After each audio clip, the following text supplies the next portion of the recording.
Metazoa Snapshot is a comprehensive org management solution to help maintain, manage, clean up, and optimize your Salesforce orgs.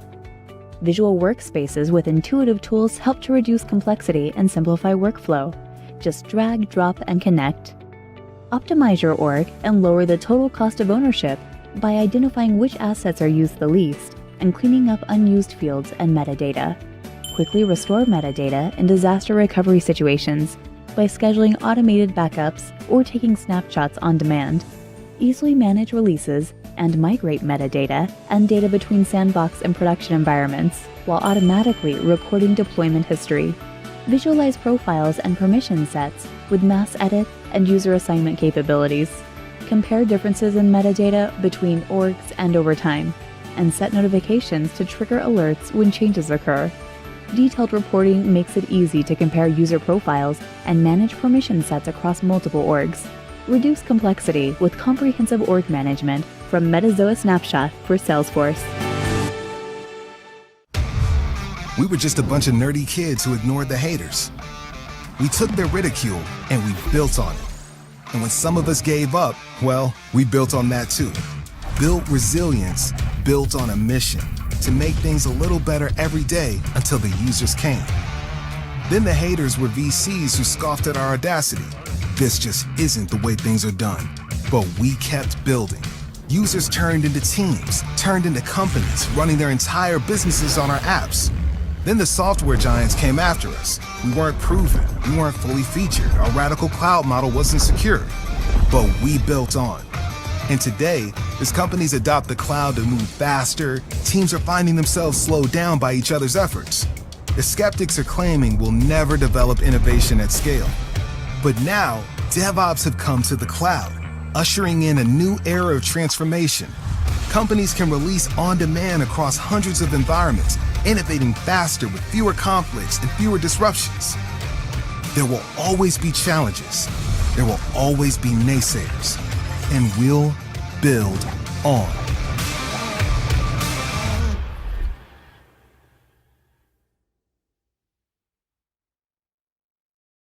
Welcome, everybody. I'm excited to be here today at this first virtual Dreaming event.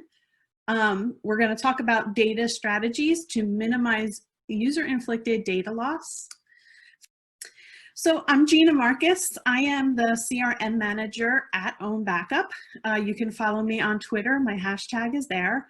I manage the internal Salesforce instance for Own Backup. And while I believe that Own Backup has a superior product, this session is not about them. It's not a sales pitch about our product. With any third-party app that you're going to purchase, you really need to do your due diligence and do a proof of concept prior to purchasing any product. I'm talking about this topic today because I've suffered from data corruption and data loss. And as recently as the end of April, where we were implementing an SSO solution in Salesforce, and a professional services team came in and said they were going to run a script to populate one field, and they wiped out all our usernames 2 days prior to quarter end. Luckily, with our solution, we were back up in minutes. However, that could have been really catastrophe if we didn't have that. And maybe in the chat, if everyone wants to just raise their hands or say me, if you've ever suffered from any kind of corruption or data loss, love to see it. I see some raised hands, that's awesome. So I feel like this is important, right?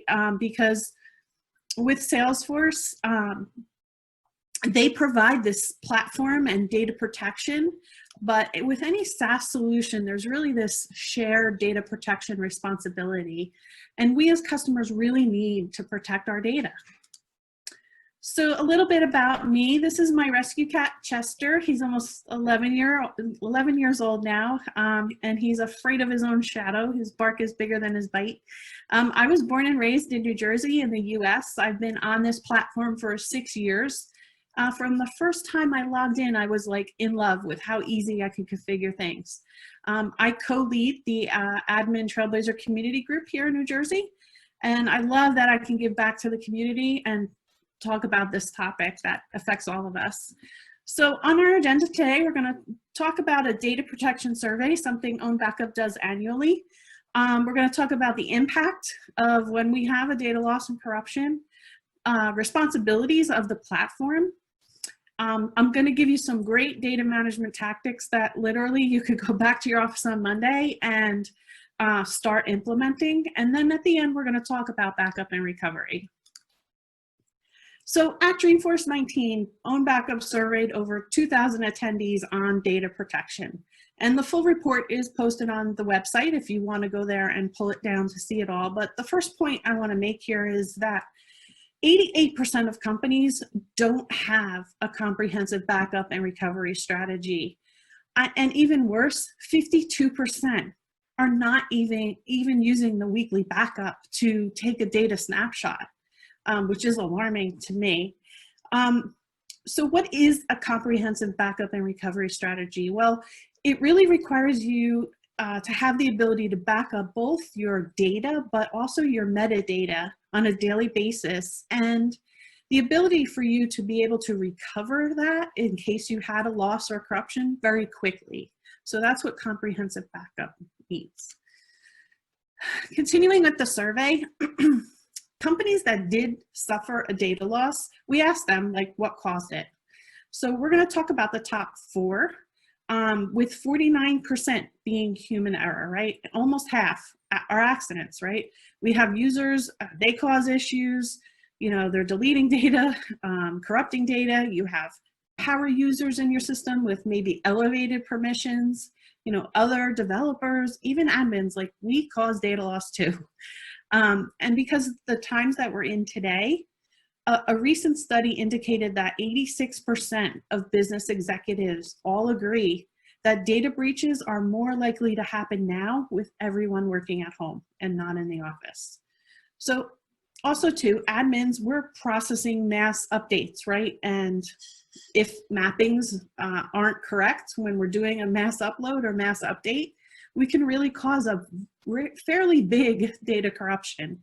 So how many people are using like tools like Data Loader and Workbench as tools for you to, you know, update data and are using them regularly? I see some hands, awesome.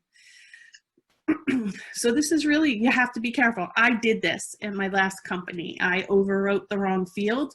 And I'm going to show you the data management tactic I've always used. And thank God I did, because I was able to recover it really quickly. And we did not have any backup solution. I was doing the weekly exports. So integration errors, they cause 8% of the issues, right? And they're more prevalent than you think because they often go undetected, right? You have an integration, it's connected into Salesforce, and it's moving data in and out of Salesforce. So if you think about it, you could have third-party apps like a data management app. If those field mappings get changed by mistake, right? You can cause a corruption pretty quickly within your data. So migration errors, they cause 7% of data loss and corruption. And migrations are great for moving large data volumes, right? Consolidating data, maybe there's some complex transformations. Even moving to Lightning, right? There's some risk there of having incorrect data getting overwritten. So you need to be careful. And then another 7% said buggy code, right? And this happens when we have developers or administrators, if we don't test well, or even our sandboxes, they might not have a good replication of data, right? They might be testing on, you know, their names and addresses and not the data sets that you have in your production. So this can cause corruption when that code is released into production. And admins too, as now we're getting more and more tools in our arsenal to write flows and processes pretty complex within Salesforce. You can very easily, if you don't test those flows in a sandbox, have a real bad problem. And I will tell you, please test all of your automation in your sandboxes prior to going to production. I don't know what that means. So now, what about if you had to recover, right? What would happen if you had to recover? Remember, half of all the issues happen when someone, you know, it's a user error. So our next question was, how long did it take for you to find the incident and recover from it? So 84% of companies that said that it took over a day to find and recover the corrupted data. And looking at this slide, over 70% of companies that experienced a data loss or corruption, it took up to a week to recover their data. Can you maintain business continuity for a week while you're recovering? It's like insane the way our businesses are going at the speeds of light now. So the most common ways an admin hears about data loss and corruption is really from our users or management. I've had executives refresh a dashboard and say, what happened? And it could take weeks or longer to even find an issue. So the further you are away from an issue, the harder it could be to recover, especially if that data is no longer in the sandbox. The cost of data loss and corruption increases significantly with companies that have a slower, incomplete data recovery process. You know, over 1 week could equate to millions of dollars in revenue. So getting more specific about the real ways data loss and corruption happen, here are 3 areas you should consider as you work through preparing a business continuity and disaster recovery process.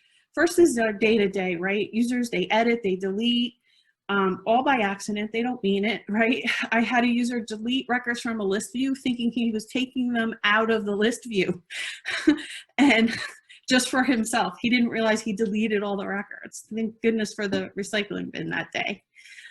Next, enhancements to your Salesforce environment. These are absolutely a good thing to do, and why admins and developers, we have jobs, right? We're always improving the platform. But you must take caution when you're doing so that there is no corruption that happens.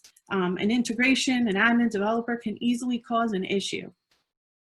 And then one last area to consider when proactively and preventing data loss is your whole digital transformation projects. These are bigger projects, merging orgs, developing a new application, implementing something new, or even transitioning to Lightning. So here are some real life stories, not mine, but things that have happened to people that you should consider, right? So integration causes corruption. So in this example, an SSO implementation made everybody admins, which if you didn't catch it right away, that could be really scary. Dupe check, merge rules, right? Maybe the user merges wrong records. And like if you think about it from accounts, like in our org, our accounts have a lot of parent-child relationships. If something gets merged and it's not caught right away, it could really cause an issue. And then integrations, right? They can cause a loss. In this example, a bug in the ETL tool deleted 45,000 loan records. I mean, that's just crazy. You think about your customer, satisfaction, customer reputation.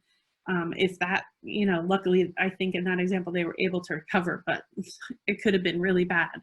And then human errors, right? We're all human. Things happen. We don't mean them to happen, but, you never know. Something can go wrong, right? Mass updating caused issues, and that's kind of the story of me. Anyway, so what is the impact? So there's different types of impact, and in some cases, a data loss or corruption could be one or all of the buckets that are shown here today. So labor costs being one. How many resources would you need to bring back the data and make sure that the data integrity remains, right? Company's reputation, a customer satisfaction, even like your reputation as an admin, like those 45,000 loan records. If they didn't get processed, that company could have been in really bad shape. Loss of revenue, right? You can't process data. What if you have a corruption? You can't ship orders, you can't invoice customers, or you can't even contact a customer because maybe that data is gone. And in a regulated industry, your company could face audits or non-compliance fines, or worse yet, shareholder value goes down, right? And then productivity loss. While you're trying to restore that data, what are your users doing? Are they waiting around? Or God forbid, you have to have them re-enter everything that was prior to whatever happened, right? So now let's talk about the responsibility. So Salesforce provides this high functioning platform for you to house all of your company's data and drive your company's innovation initiatives. They make sure that your data is protected, right? By having multiple data centers, replication of the data, the connections are secure and encrypted. There's copies of that data distributed across the data centers, and they monitor everything all the time globally, right? What's interesting is many companies don't even realize that their data is at risk. They assume that if they have a data problem that they can just call Salesforce and they can recover from it. Well, that's really not the case. So what this slide is showing is at the bottom, Salesforce provides this high functioning platform, right? It's responsible for the platform, but not necessarily the data that's in it. If you think of Salesforce as this apartment building, right? They're responsible for the walls and the windows, maybe the elevators, right? But they're not responsible for like tables and chairs in an apartment or a couch, right? As we move up the tier, you can add an additional layer if you choose to implement a product called Salesforce Shield. And it's a suite of security tools that admins and developers could use to like build an extra layer of security on top of Salesforce. But at the top here, we as customers are responsible for any user-inflicted data loss or corruption that occurs. And you can protect yourself by having a backup and recovery process, by archiving data off of the platform that you no longer need, and then by having a data management and data governance strategy. So let's dive into some data management tactics. This is really where I'm going to give you some good stuff here. So what do we do to minimize risks? Here are some data management and protective tactics. The first one being the health check, right? It's a free tool inside your every Salesforce org, and it provides you with a report of the org with a score. You want to try to get as close to 90% as you can, but individually, you have to assess the risks that are outlined in that report. They may be okay. So in looking here, this is an example of a health check. The red box is a link to tell you how that score is established. I'm not going to go through that today. There's no time. But basically, you can click and assess like how they come up with this score. As you look here, this is not really a great org. We had 69%. It's probably okay, but you could probably do better. And then there's risk settings, which are assessed at high, medium, low. And then within each risk setting in the report, it'll tell you it's something critical, it's a warning, or it's a compliant. So again, you must assess your own risk with your corporate IT policies. For an example, I'll give you an example here. My last company, our password policy in IT expired every 45 days. Salesforce's standard is 30 days. So this was identified as a risk on the health check. But once I reviewed that with our IT department, it was a risk we were willing to take. 45 days was our IT policy, so it was okay. So we scored a little bit lower because of that. Again, 90% is what Salesforce recommends. 100% I don't think I've ever seen. I'd be surprised if it even exists, maybe in a new org. But you want to get as close to 100% as you can. Next is system admin profiles. The more of these you have, the greater the risks you are. And if you really have like 5 or more, I would really review those roles and responsibilities and see if you can kind of condense them down. As a rule, profiles should only contain what's needed. If someone needs to have an elevated admin privilege, there's a feature called delegated admin, and I have the link in the help docs. You could take a look at that. Maybe that can help you without giving them full admin access. The next one is modify all data. This is the most powerful permission in Salesforce. No standard user should have it. As a rule, anyone that has this access really should be admin certified. And it's modify all, it's modify metadata, customize the application, view setup and configuration. Like these are permissions that you really want to, I would say, handle out with care. So utilizing the profile page, you could create a special profile list view where you can show these critical permissions. And I did this in our org.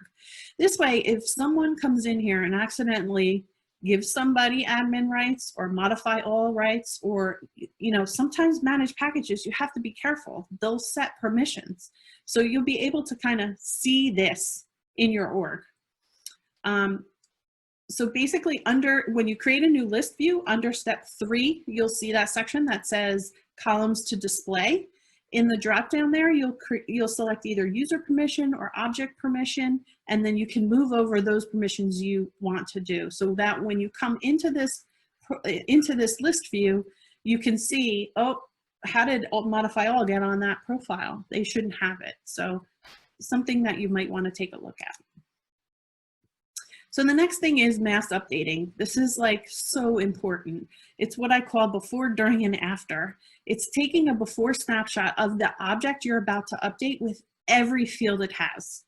This way you have this file, you put it aside and you leave it alone. Then you create your update file that just contains the IDs of the records you're going to update and the field that you're going to update. And then once you run that update, you want to take an after snapshot immediately, another extract, so you have a full picture of what happened before, during, and after. So looking at this is the lead object, right? The first grouping on the top here is my data set. So this was, assume this is every field on our lead object. I wish it was, but it's not. And you can see here, I wanted to conform all the countries, and this was actually something I had to do when I came to own backup. So my backup file consists of just the IDs and just how I wanted the country conformed. And then at the bottom was my after file of all the columns. And I store this, I create a folder for every update I have to do, so I have everything in case something goes wrong.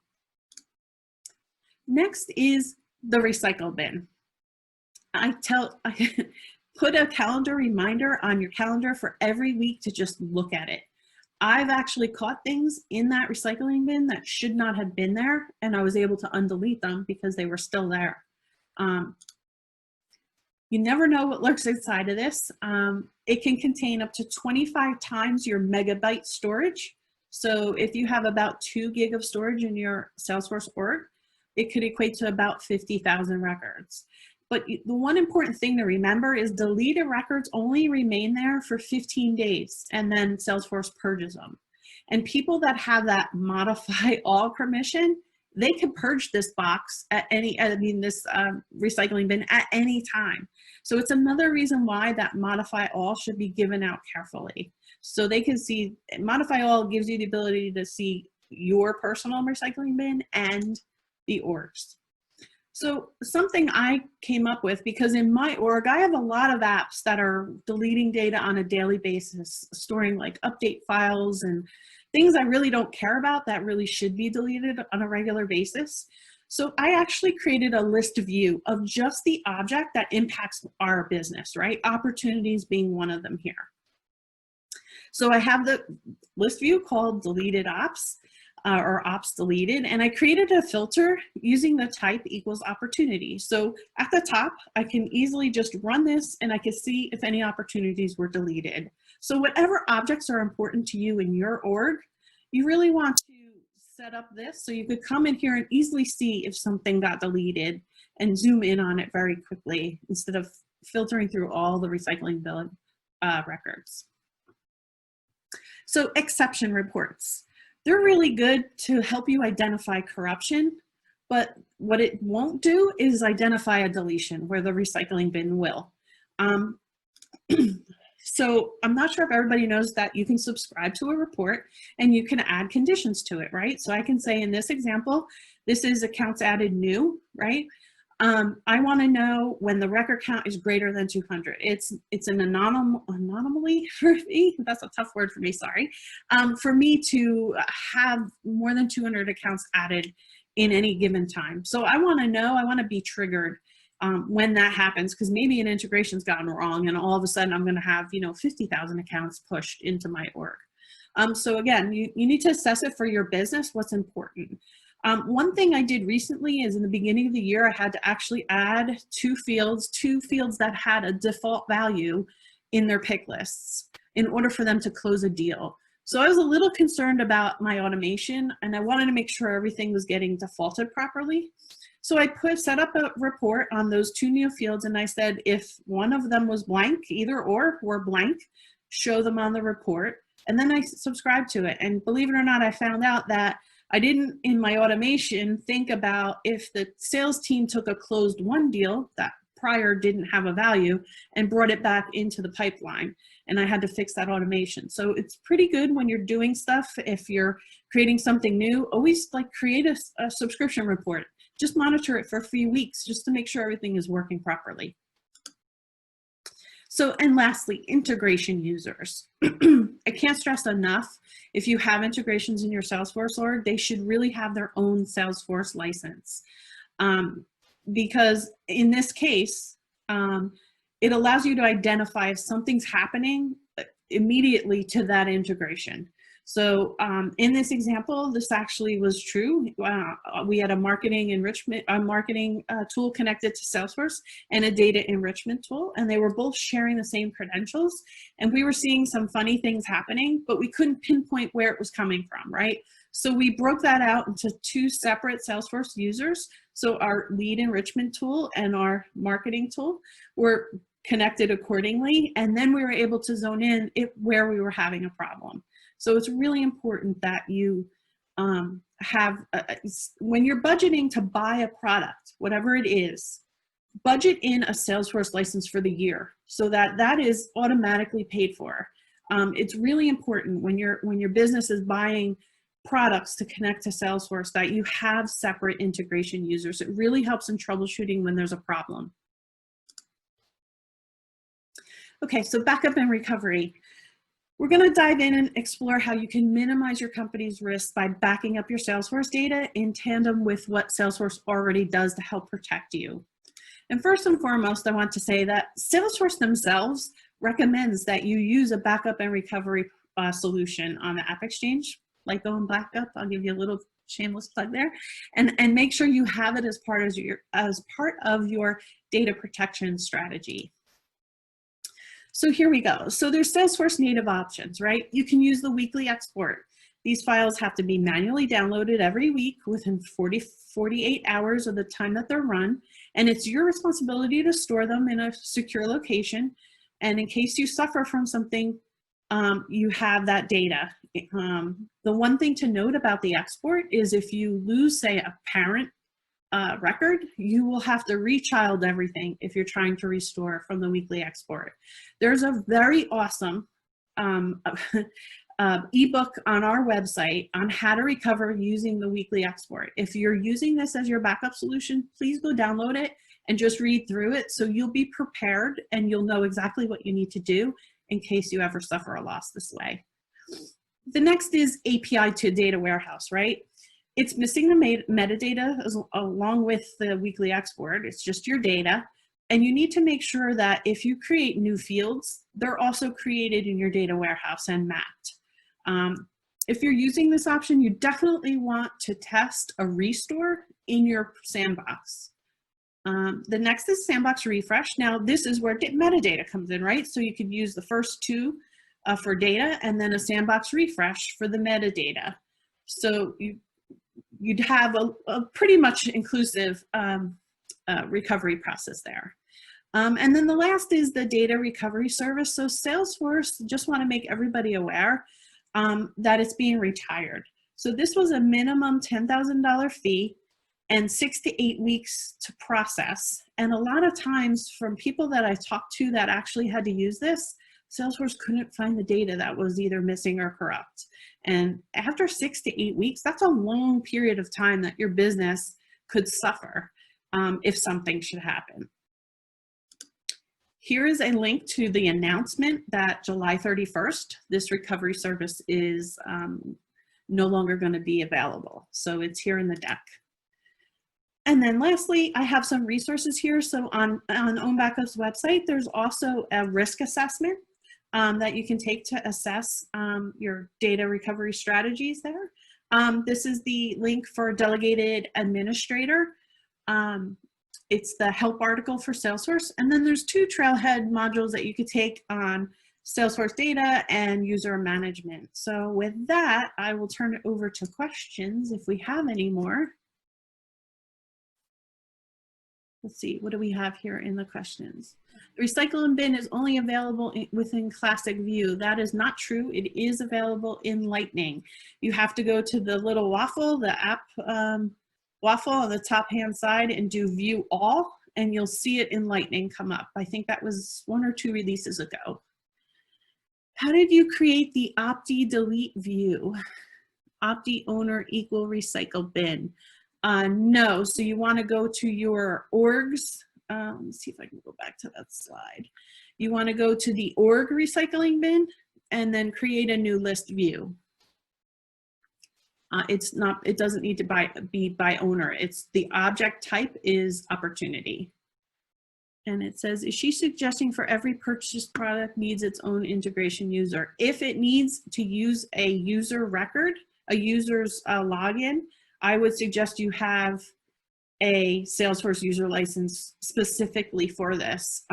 True story, my very first job in Salesforce, I was 2 weeks into a new job, and the Salesforce admin left. He resigned the day that I started, and I wasn't supposed to be the Salesforce admin. I was supposed to do something else. So they gave me Salesforce. I didn't know, and when he left after his 2 weeks, I shut his user account off. Well, his user account was used for the Marketo integration into Salesforce. So when I did that, it shut everything down. And they came to me like, you know, the integration's not working, what's happening? And I knew nothing at the time. But I found out the hard way that that's what happens when you have integration users attached to personal or employee Salesforce accounts. And the last one, and she said Salesforce recommends orgs use a third-party backups. I need this documentation to show a boss. Can you share the source? This deck will be posted.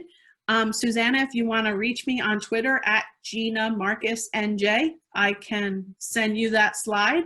Yeah, the deck will be available. Cool. Any other questions? Anything I missed? Can I repeat what the trails were? Sure. I can put that up on the screen if you want to take a screenshot. How are we on time? We are perfectly on time. It was a phenomenal talk, really a phenomenal talk. And I'm sure it must be an eye-opening session for many of us.